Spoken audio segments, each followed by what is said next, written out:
Saturday morning animation is dancing ponies and singing sponges. Saturday night is their freaky, f***ed-up cousin. Buckle up, boys. What is this place? Animation Domination High Def, a late-night block of brand new shows. X-Cop. I'll chop your head off! And High School USA. Hey gang, where's Brent? Brent's dead. Your weekend just got a whole lot weirder. Saturdays late night starting July 27th on Fox. You're listening to the AFTERBUZZ TV Network, now the largest new media platform on the web, and your #1 source for after-show entertainment. Very good, Gene Johnson.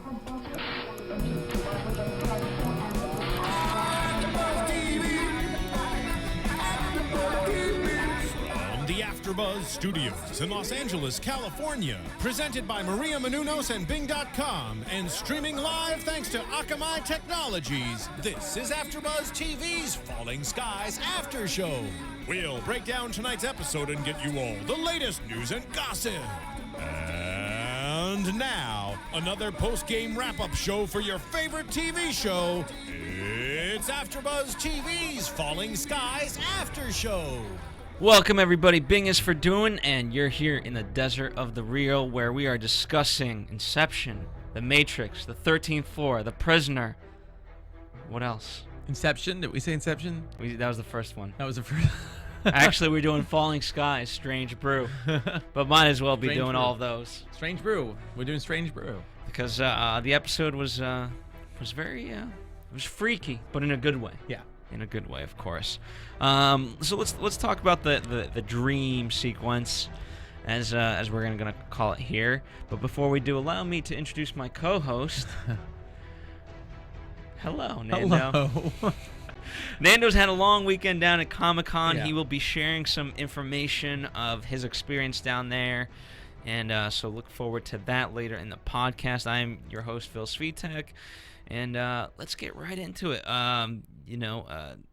We open on black with gunshot, things like that. So we kind of pretty much we're led to believe that we leave off, or we pick back up where we left off, and then we don't because it's Christmas time. It's Christmas. Well, when we last left off, Tom in the last episode, he had his gun pointed at a bunch of aliens and a super mech. Those STDs, as they call them in the first episode of the season, was pointing a gun at him. So he was captured or about to die or whatever. And then we see him wake up 10 days before Christmas. And everything just looks normal. And we get to see a new character, or rather an old character, because it's his wife who died before episode 1, season 1. So this is the first time we've ever seen what his wife looks like. And, there was a lot of question, I'm sure. Okay, is this real? Is this is this a flashback or is this a dream? Mm-hmm. And that quickly gets kind of answered that, it is in fact a dream. When did it hit you that it was a dream? It hit me certainly when you saw Weaver getting arrested. Oh, yeah. And then right after that Karen, we saw yeah. Pope. We saw Pope being a philosophy major, which of course I knew it just made sense. Like, of course he's doing philosophy. How awesome was that? I mean, we got to run down what everybody was, because I thought it was a pretty cool seeing how everybody was. Well, I mean, obviously we saw Weaver was the homeless guy who was screaming out the end is near, has that sign at least the end is near, which is perfect actually, because he kind of comes across that way and he's hanging out in the background everywhere. Pope done perfectly, and if you really think of how antagonistic Pope and Tom can be in real life, how great that he is an equal, but a philosophy professor of all things, but he's an equal. Who gets no funding. Yeah, who gets no funding, who has every right to complain, but he's not complaining. He philosophizes everything, which is interesting, and he's a confidant. And then we had, Lourdes was a student that I guess looked like she was sleeping with Pope, I guess. She gave the keys to Pope, so there was that interesting Was she a T? Oh, I guess she was a TA. Or TA, maybe. Which still makes her a student. Makes her a student, but there was that little look between Tom and Pope, so I don't know if they were inferring anything. I kind of inferred that they thought there was some kind of little relationship going on between the two of them, which I thought was weird. No, it was just a one-night stand. Just a one-night stand? That's possible. Anthony played the dean who was going to be leaving, and Tom would take over. Jeannie, which is Weaver's daughter, was Tom's assistant. And then we saw Maggie as a student who changed her major just to be with Tom, because Tom's a great motivated, teacher. great teacher, motivated her. But I loved how she said, that nothing sexier than a woman with guns. Yeah. So that was cool. There were a couple of good lines in this episode. Actually, the other good line was in the beginning by Tom's wife when she mentioned that Tom said Anne's name out in the middle of the night, and she said, "Here, I thought I was the only woman of your dreams, or I was the woman of your dreams," which I thought was really, really funny because she is the woman of his dreams, his wife, unfortunately. So lots of good stuff there. Lots of little. I loved the creative way they started doing the cities. Mm-hmm. You have to watch it again. I got to watch this twice, so you get to watch it again to really hear how subtly the cities get put in the beginning until they finally hammer Tom with the cities. Yeah, and that's what kind of caused him to really question reality.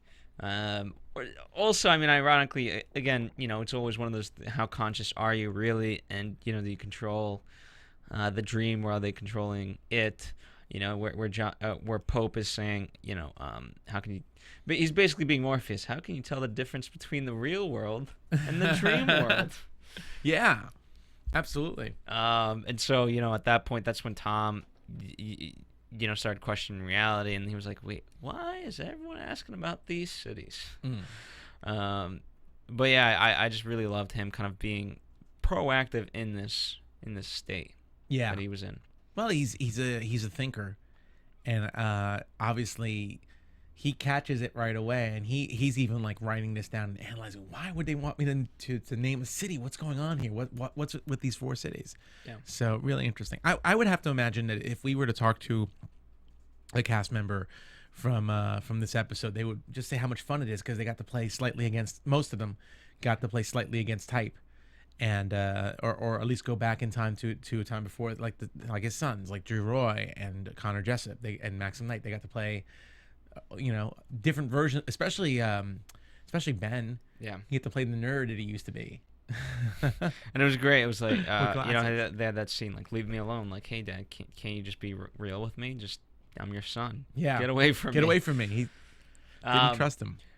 We mentioned Inception, but for me, at least the initial part of it seemed like an episode of The Prisoner, ABC it's called, where they they put quote the prisoner in sleep, and they have him go through different scenarios to get information out of him, and the prisoner's very much based off of kind of a quiet, non-violent resistance, and that's what Tom in this episode was showing.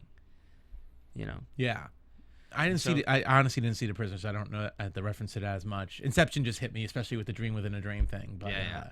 Well, I mean, go check it out. It's a weird TV series from the 1960s, British TV. Okay, it's got 17 episodes. I'll check it out.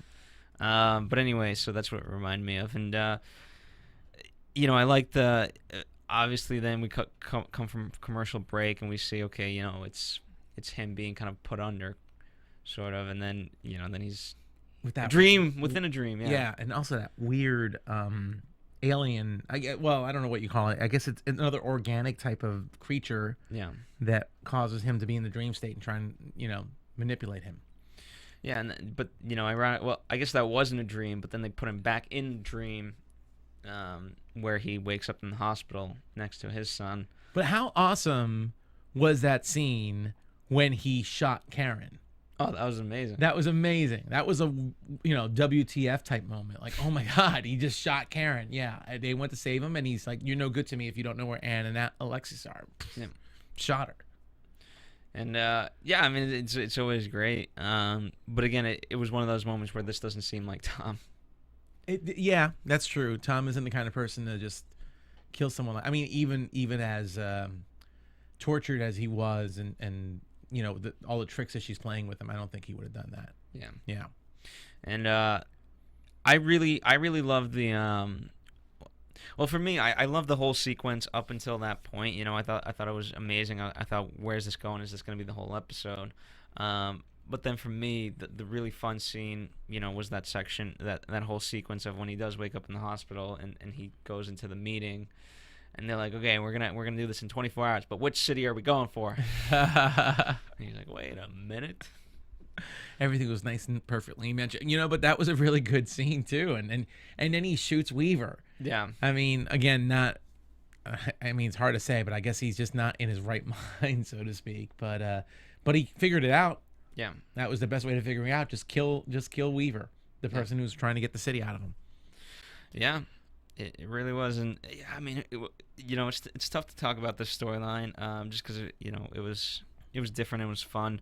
By the way, I don't know if anyone picked this up, and I don't think you could have necessarily unless you had the subtitles going, which we did. Mm-hmm. And Marina is meeting with a professor, right? Oh, that's right. I forgot to mention Marina was also there as another in the teacher's lounge. I guess. Yeah. But so was Cochise.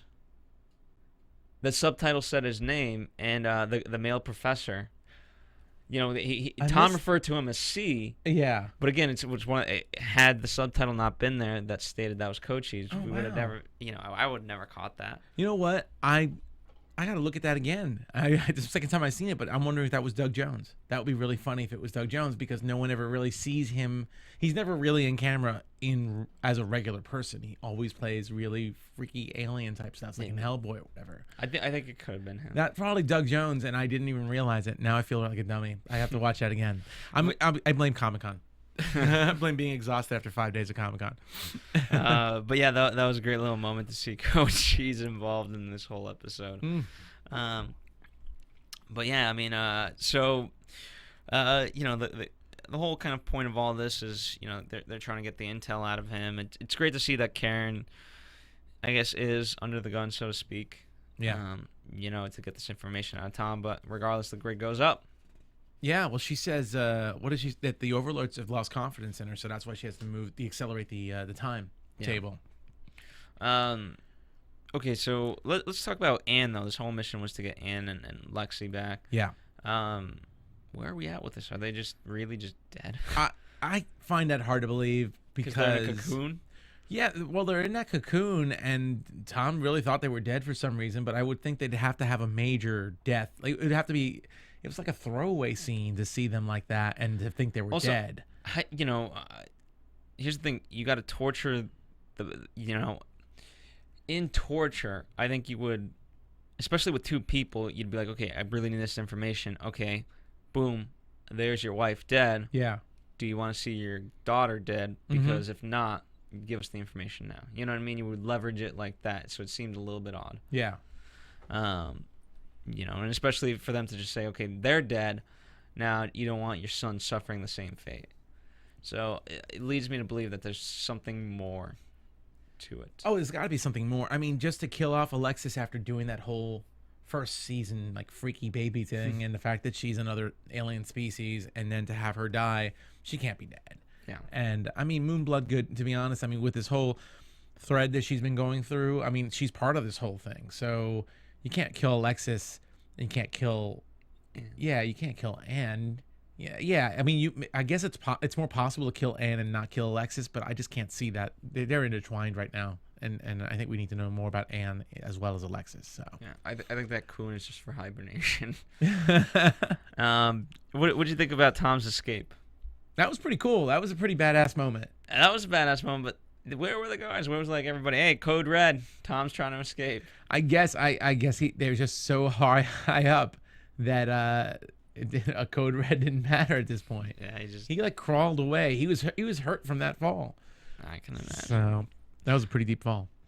Okay, before we move on to the next topic, I want to tell you guys about Fox's new animation Domination High Def. It's starting this Saturday night. Your Saturdays just got a lot weirder. I don't know how weird Saturdays are to begin with, but they definitely got weirder. By the way, I love Fox's network. They have The Following, which you covered. Yeah. And then of course they brought. They're known for their animation, obviously with Family Guy and things like that. Oh yeah. And so now they're introducing 2 shows late night again, starting July 27th, called Axe Cop and High School USA. Now, what I'm told by Steven, one of our engineers here at AfterBuzz TV, is that these were kind of, or at least Axe Cop was a YouTube thing that just grew and grew. It literally, so it came from the mind of a 5-year-old. And I guess, this guy did drawings for it, and just, again, the story got weirder and weirder, and now it's a TV show on Fox. How much is this 5-year-old getting paid for this? Hopefully a lot. I think. Well, this is how Seth MacFarlane started. He started very similarly. They gave him a lot of money based on just a video to an idea that he had. So yeah, that's awesome. And then High School USA. It's school is starting early, and you've never seen a class this wrong. So that'll be it's gonna be a lot of fun. So check it out. Again, Fox's Animation Domination High Def. It's late night starting July 27th, which is a Saturday, so don't miss it. Should be a lot of fun, and Steven really vouches for it here, and so do our other hosts. So you know what? I'll trust Steven's opinion. He can be wrong sometimes, but I'm gonna. Well, like you said, with Fox stuff like this, he's good. Fox always does good animation. All of them, Family Guy, American Dad, Simpsons, Brickleberry, Bob's Burgers, all the stuff. Yeah, and the fact that they're even calling it weird to begin with, I think, I'm interested to see what this is all about and how weird it will get. July 27th, Animation Domination HD. All right, let's talk about the state of things back home. Everyone, as you like to call it, there's about to be a coup on our hands. Yeah, or something. Looks like it. So everyone, all signs lead to Marina being the spy, which is what I guess that everyone was leading to for the whole season practically. Yeah. But now finally Anthony and Pope and Weaver are noticing the connection. But the only problem is there is no connection because she's not. She's not. But she's just acting weird because she's just a different kind of leader than Tom. And it just so happens, I guess she's making the wrong choices because she's making the choices that the mole is pretty happy with. Yeah. Let's not tell anyone about the President Hathaway dying thing. Let's not go out on a rescue. She's pretty much helping the mole out, unassumingly helping the mole out, if you think about it. And that's why she looks like she's the mole. Yeah. Yeah. So it's quite, and you had asked, okay, how does Lourdes get away with this? Well, she was praying with her leeches in her eyes. Well, here's the thing, and someone feel free to tell me. I mean, Anthony said that Lourdes, that Marina didn't have an alibi, even though she was locked in a room by herself, and there was a security guard outside her door, and Anthony still feels that could make Marina a culprit because nobody was inside the room with her. Meanwhile, Lourdes is in a church by herself when she hears the news about the president dying, with all those little bugs around. I get it. Maybe she was in church today, assumed, oh, okay, she was with God. So that's her alibi. Her alibi was she was with God. No, but the lady that came in, said, "Hey, the president's dead, or there's been an accident, whatever the line was." Yeah. Then okay, you're just gonna say, "Well, I saw her at the time in church." So. I guess that's true. Still, just very, very odd. But I'm willing to suspend my disbelief on this already. So, and also the fact that Lourdes is a healer, which I think makes her very unobvious choice to be. Yeah, because everyone's thinking military. Yeah, everyone's thinking military because of the weapon. And again, here she is like setting up bombs as the bomb that almost would have killed Weaver. And then next scene, you see her healing him. You see her treating his wounds. So why would you think that person's the mole? Yeah. So, see, Marina's not treating anybody. Yeah, Marina's not. Yeah, but it was great to see Lourdes today and her reactions to everything that's kind of going on. Now we know she is the mole. Yeah. What one line that was really cool when the grid went up and Maggie and Lourdes are looking at the grid, it was kind of a cool line. Lourdes says it looks like a neon spider web, and then Maggie said it looked like bars on a cage. So I thought it was really cool because it was almost like childlike wonder that Lourdes was looking up and going neon spider web. Yeah. So I thought that was a subtle reveal that Maggie wouldn't have picked up on. Yeah. Yeah, and they had, then after that there was that great scene between Weaver and Marina, and she's basically saying like, hey, I'm not the mole. I know you think I'm the mole, but Tom trusted me. You should too. And clearly that's not happening. But she had that great speech of like, hey, listen, do this. We brought in the Liberty Tree. which I thought was great. Do it. If you don't believe me, all of this is in vain. It was a very motivational speech, that's for sure. But did ultimately, do you think Weaver bought into it? I would say not. Well, it sounds like he is moving along cautiously, but he's still giving them the bet, because that conversation with Pope at the end sounded like they still don't trust the president, but they were going along with the president's plan. Yeah. But they weren't going to report directly to the president. Well, what's your notion though that if Tom trusted her, Mm-hmm. and if Weaver trusts Tom, then just trust Marina implicitly. Yeah. Why do you think? Again, it's one of those tough things. Okay, well, if she's wrong, then Tom just didn't see it, so I have to protect Tom in that regard because he was unfortunately wrong. Mm-hmm. Or do you just blindly believe Tom and say, you know what, she's good people? Well, I think I really think that the speech that she had really kind of like got him got convinced Weaver more or less to give her a little more rope to hang herself with, a little bit more rope. I mean, he still got the gun, and I think it's the line that he said at the end was, "Before we win this war, we have to act like we deserve it." Mm-hmm. So, and I guess a military coup is always very suspicious, and it's always power. Again, she said it best. She says it wouldn't solve anything if he did, if he took over. It's exactly the type of behavior that they're fighting against right now, and here he is trying to take over control over Marina. Yeah. So, well, it's interesting that seeing the bond grow between Weaver and Pope. And Pope said, basically. no one else to talk to. There's that, and Pope's under the belief that then the Masons are never coming back, and so they're all that they have is each other, and they better get with it quick. Absolutely. Is Pope growing up, or no? Pope? Yeah, I think Pope's grown as a character. I think he's growing up a little bit. Yeah. Yeah. And for me, at least, I feel like now he's carrying a little bit more responsibility. Being a business owner has probably helped him out a little bit. I don't think owning so. a bar. No, you don't think so? I think the Masons leaving is helping that. Oh, I don't okay. think it's the bar. But that's just me. I don't know. Mm-hmm. I take it or leave it. And then Pope had a great kind of speech with Maggie too, in terms of the Masons not coming back. Oh yeah. Well, it was the second week in a row that it seemed like Pope and Maggie were going at it. It's a bit antagonistic, but yeah, the thing that triggered her to pretty much grab Pope was when he said, "You would have been dead too if you went with them." Yeah. So I guess he's just playing. It's Pope being Pope, antagonistic, and he knows he's hitting her in certain places. So let me ask you, in terms of the spy, why wouldn't she just have a constant security detail with Marina? You know, and this person follows her everywhere. Why not? Even to the bathroom. You know what? That's an incredibly great idea. You're Weaver, and you're concerned about what happened to Hathaway. Why don't you put somebody on guard at all times with Marina in the same room with her? Maybe and two people. I would bring it up even if I was Marina. I'd be like, listen, you know. You don't trust me? Here's my idea. Yeah. I know it's going to be suspicious. Mm-hmm. So to combat any suspicions that you may have, you get to pick the people.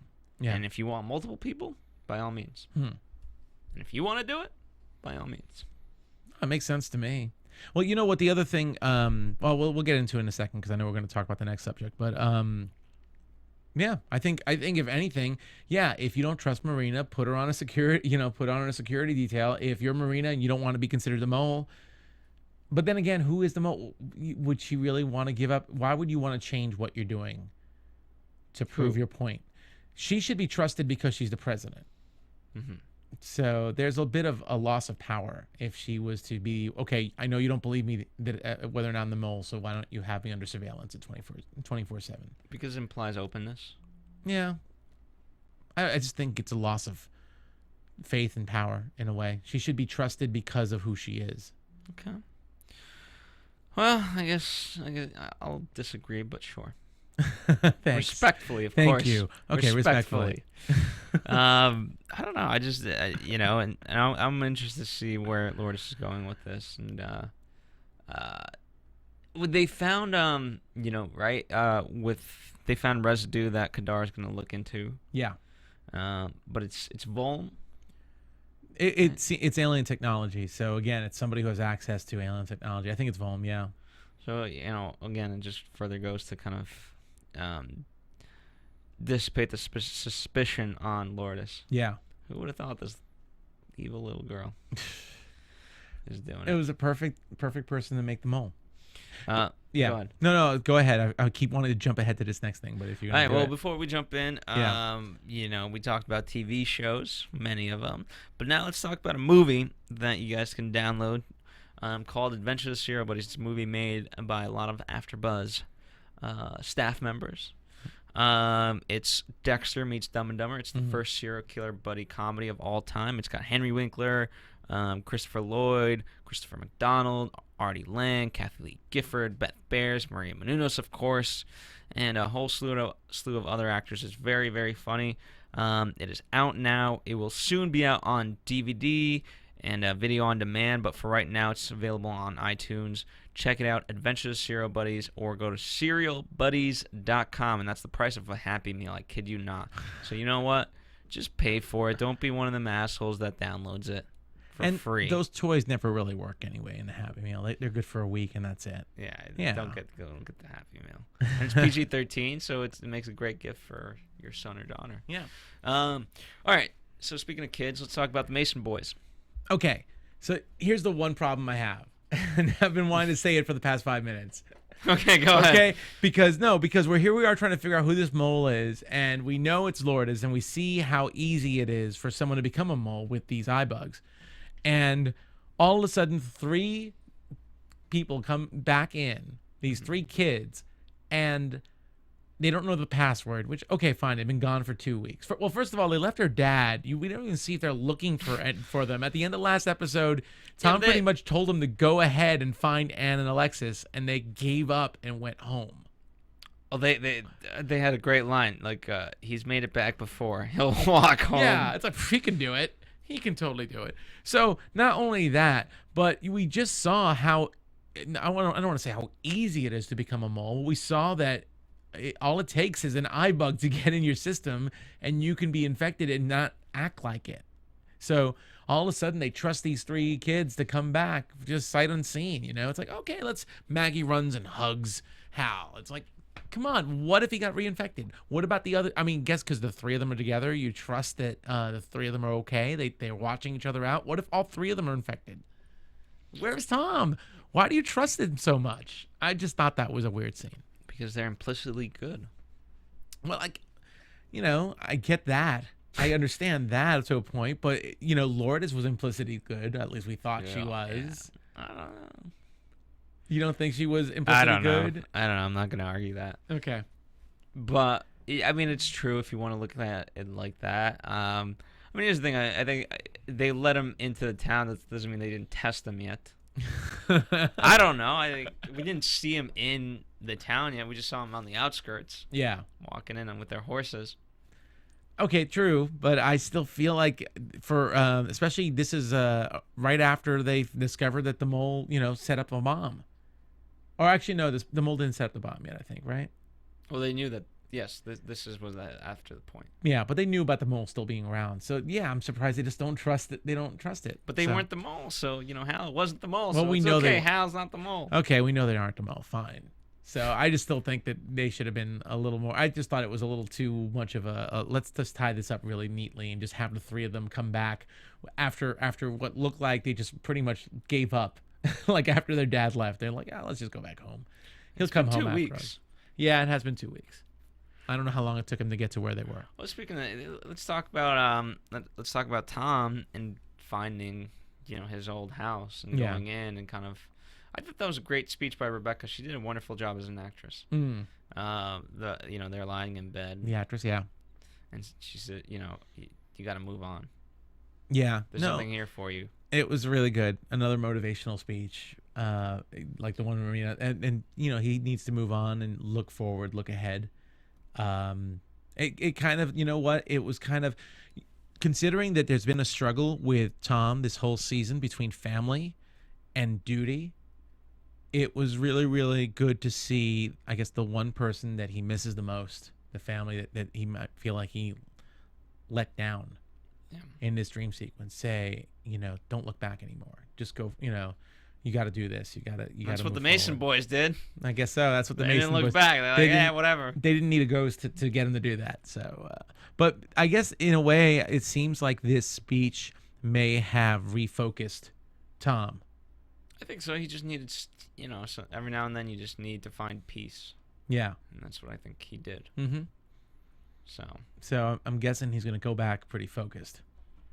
I think so. Yeah. And he certainly looked focused when he walked out that door and walking down that street. I'm going home. Although he's in Boston and they're in Charlotte, so that's a bit of a trek. I'm going home. I'm going home. I guess he better find a car. Hopefully. So- There were a lot of cars, but I mean, how do you A check? working one with gas.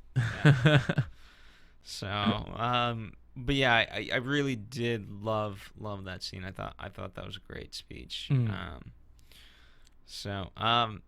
Yeah, I don't know what else more can be kind of said of this episode. Any kind of little details that we overlooked that you would like to share? I just really liked the whole dream sequences. I really thought it was a cool thing. Again, It was I'm great. sure the cast. I'm sure. Yeah, it was really wonderfully directed. Yeah, and really well written too. I just loved how, again, you have to watch this again probably to hear the subtleness. Like the first time they start talking about the cities was in at breakfast time when Hal's asking about who do you like, the Celtics or the Knicks, New York or Boston, and then Tom says he's got to go with the Celts. Not only, if you notice it, like I said, I've seen this episode actually more than once because I did get an advanced screener of it. They keep asking him what city. It's really interesting to hear Tom's answers. Tom never really answers with a city. He answers with a thing. Like he says, you got to go with the Celts. Or when Hal's girlfriend comes and where you guys Matt's going? like, where do you think they're going to go? To the Gator Bowl in Jacksonville? Do you think they're going to New York? And he goes, and then Tom's like, well, I'd go to the Gator Bowl, but it's your brother, so he'd probably go to New York. Just little things like that. That obviously, if you're Karen, you're like, he's not giving me the answer I want. He's just saying maybes or what ifs, or he's mentioning specific things, but he's not telling me the city. Which, again, really well written. Just really. It was great. It got to the point where like, okay, where are we gonna have this affair? Chicago, Yeah. Boston, New York. How much simpler can we make this? Here are brochures. Let's show the brochures. Yeah. So here's a question for you. Well, here's another question for you then. What city? What city do you think Tom would hit? It's obvious that Karen is saying that those four cities are military, are strategic targets that the Ashveti are in. So what city would you guess if you were Tom? Boston. You would think But Boston. as they already say, we're so close to Boston. Yeah. I think Boston. I think Boston too, because I feel that for some, well, first of all, you can't help but go back to Boston. It's the first mass, but I also feel like they weren't thinking Boston. They're in Charlotte, so I would have thought they would have hit something closer like Jacksonville. But I can't help but wonder why they keep mentioning Boston and the dream sequence was in Boston. Well, is there any connection to the Paul Revere story? And how Tom said, Longfellow made up the poem and it's fake. That was interesting. I was trying to think the connection. I if there's a connection there, it's really, I don't know. It's really indirect. Because it's like it talks about how the legend of Paul Revere was affected after his death, after that poem was written. So I'm trying to picture how that fits into this situation. Be cool to talk to a writer. Maybe sometimes there's a reason for that, and we just don't see it exactly. I'm sure there is. We're just not quite sure of it. Maybe it's Karen's subtle way of saying, when you die, your life really isn't that important. When you die, maybe someone will write something about you, and you'll sound more important than you really were. Yeah. Maybe it was a little dig like that. Perhaps. But I don't know. Like it could be Boston because, well, according to legend, he started from Boston, right? Yeah. Well, that's true too. Maybe it was a subtle mention about Boston too. But then it could be okay. Even though they're not technically in Boston, it starts from Boston and goes somewhere else. Yeah. So I don't know. Jacksonville sounds random to me, but what do I know about military cities? I don't know. Well, Chicago. they've already attacked Boston, though, so that's weird. That's another reason why I guess I would assume they wouldn't go back to Boston because they've already attacked there. But maybe that's the reason why you'd want to go. I don't know. Okay. I was just curious. So we'll see. Interesting topic. We'll see. So why don't we get into kind of news and gossip where Nando kind of share some stuff. AfterBuzz TV News. Well, this past week, if you're listening to this more or less live, this past week was Comic-Con. Lots of TV shows, lots of things going on. And Falling Skies made their third appearance at Comic-Con down in San Diego this year. And on the cast list was... And you know what? This might be a minor... I wouldn't say it's a minor spoiler, but it might let us know who's there. No, just by knowing who's there. Moon Bloodgood was on the panel. So I don't know if they'd fly her into San Diego just because, they felt like flying her in and she's really dead. So I think that adds to the fact that she can't be dead. So, but also Noah Wiley was there. So Tom was there. Connor Jessup, who plays Ben. Drew Roy, who plays Hal. And let's see, Colin Cunningham, who's Pope. And Sarah Carter, the beautiful Sarah Carter, Maggie. And Doug Jones. So we definitely, see Doug Jones there some more. They were all there. Will Wheaton was narrating it. He does also the second watch episodes on TNT.com. It was pretty good. They showed a clip from tonight's episode. The clip they showed from tonight's episode, which is interesting, was the clip where Tom shoots Karen. So you can only imagine they show the where he's being tortured, and then they come to rescue Tom, and he shoots Karen in the face. So you can only imagine what the panelists, everyone at the panel was thinking, like, oh my God, Karen's dead. They didn't realize. Maybe they would have figured it was a dream.